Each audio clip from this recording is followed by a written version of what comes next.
A lot has happened in the past month leading up to the start of the season in Melbourne at the beginning of March.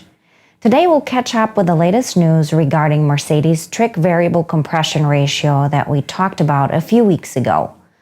Also, this past week, Williams hit the track with their 2026 entry after missing the shakedown week 2026.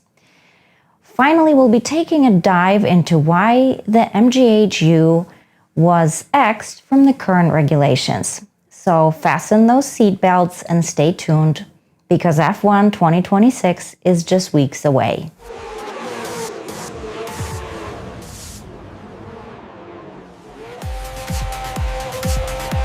As we previously reported earlier this year, it was confirmed that Mercedes had exploited the laws of thermodynamics and developed an engine that met the regulation's 16:1 compression ratio at ambient temperature, but had a compression ratio of 18:1 at operating temperature.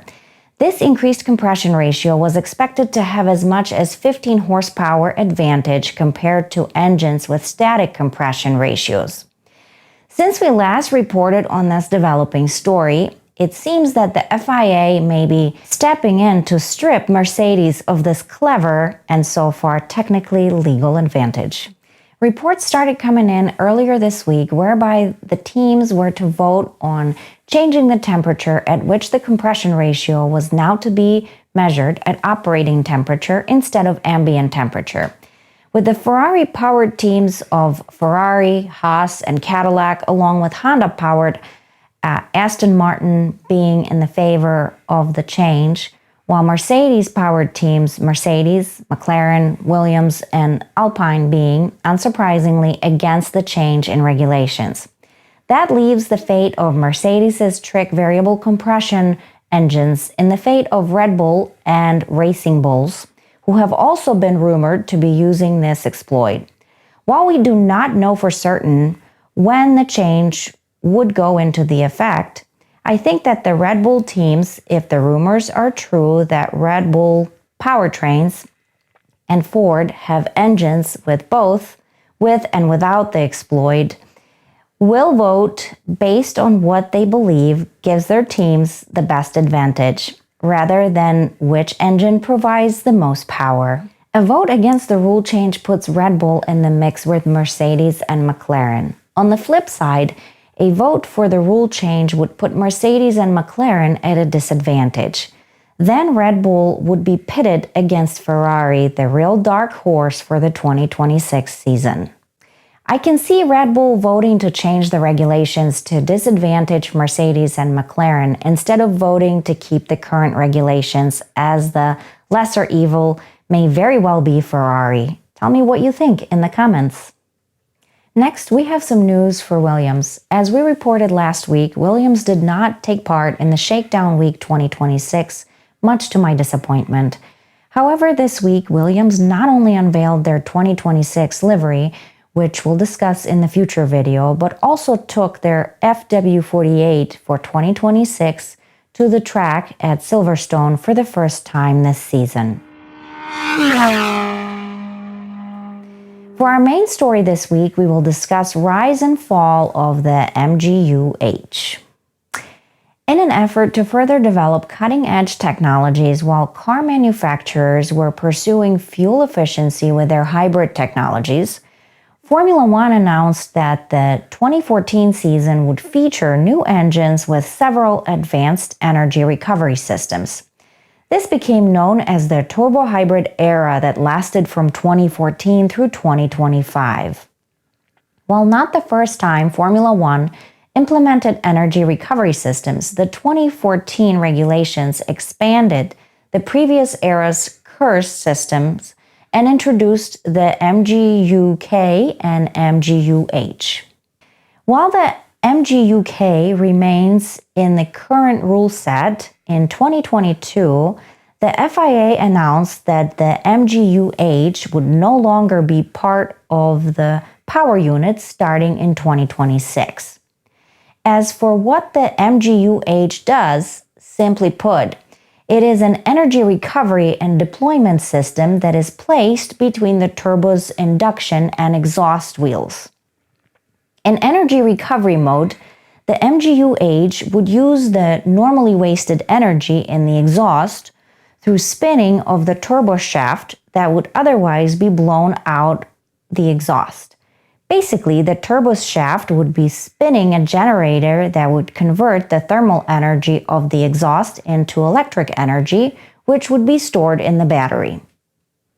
Then, in deployment mode, the flow of electrons is reversed and the generator would become a motor that would spin up the turbo. Given the small displacement of this era's V6 motors without the MGU-H, turbo lag would have been a certainty. Also, considering that an F1 engine's turbo spin more than 10 times faster than the engine itself, the MGU-H played a large part in making the power units less peaky and more drivable. So if the MGU-H was so good, then why did it go the way of the dodo? That, my friend, is a little more complicated, but I think it can be traced to two things. The first is that MGU-H was a very complicated, hence expensive engine component that had very little carryover into road cars. In furtherance of this point, auto manufacturers had instead used other less complicated hybrid technologies that mitigated turbo lag. The McLaren P1, for example, used the electric motor to spin the engine's crankshaft to fill the torque in before the engine's twin turbos became efficient. Other manufacturers more simply put electric motors on a car axle. Both solutions worked without the complexity inherent with the MGU-H. Then came Audi, riding on the rise of the Formula One's popularity, due in large part to Netflix's Drive to Survive.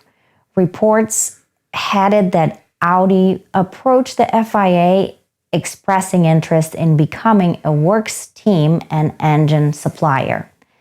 However, Audi was worried that the MGU-H's complexity would be price prohibited, citing that there was limited crossover for the road car market for such a technology. Was a deal reached between the Audi and the FIA in order to get Audi on board in exchange for getting rid of the MGU-H?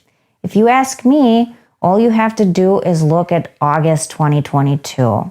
On August 16 of 2022, the FIA announced the specifications for the 2026 season. 10 days later, on August 26 of 2022, Audi announced it would be joining the F1 grid. Needless to say, this may be the worst kept secret in recent years. My question is, why would Audi be so against the MGU-H in 2022 when its sister company, Porsche, announced that its iconic 911 Turbo would have e-turbos in 2026, which are a very similar technology to the MGU-H? Let me know what you think in the comments below. Did the FIA bow to Audi to sacrifice the MGU-H to get an 11th team on the grid? Or was the MGU-H just too expensive of a barrier to entry for a new engine manufacturer? Please like and subscribe, and until the next time, I will see you on the track.